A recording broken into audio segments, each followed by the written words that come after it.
এই যে আমার একটা পোলা বস্তি গাড়ি। আল্লাহ আমার যাবো কই বেড়া বলে তোমার বলছি যে আমি বলে মুখে কাটতে বলছি কখন দাঁড়াও কখন বলছি দাঁড়াও তুমি সামনে আসছিলে না আমি কখন বলছি আগে বললাম আমি তোরে চুল ছোট করতে গেছিলাম, ছোট করতে গেছি, তুই সেলুনওয়ালারে বলছ যে ছোট করলে খারাপ বাটি কাটি হয়ে যাবো, আর তো বড় রাখি।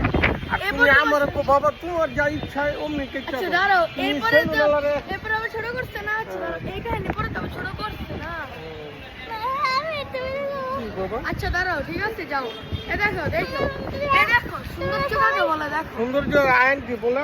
আয়ন কি অনেক সুন্দর লাগে। ঠিক আছে কে সুন্দর বেশি বাবা? আমি। হ্যাঁ এ দেখো difference of the colour colour different. এই আমার বাবা হইলো হোয়াইট বাবা আর এই হইলো ব্ল্যাক বাবা। আমি যদি ব্ল্যাক হই তাহলে এই দেখো এটা কি দেখছো? তুই দেখ তুই দেখ তুমি দেখো। আমার আয়ন বাবার সুন্দর বেশি তাই না? হ্যাঁ দেখো বুঝছো। আর তোর এই যে বস্তির কাটিং হয়ে আছে এই দিকটা দেখ, এদিকটা টাকা দেখ এর কি কাটিং দিছ। আরেকটা যদি সুন্দর আয়নেরটা দেখ মিলাই দিছে কি সুন্দর না বাবা? আচ্ছা দেখো আমার দেখে হ্যাঁ হ্যাঁ তোমারটা সুন্দর সুন্দর।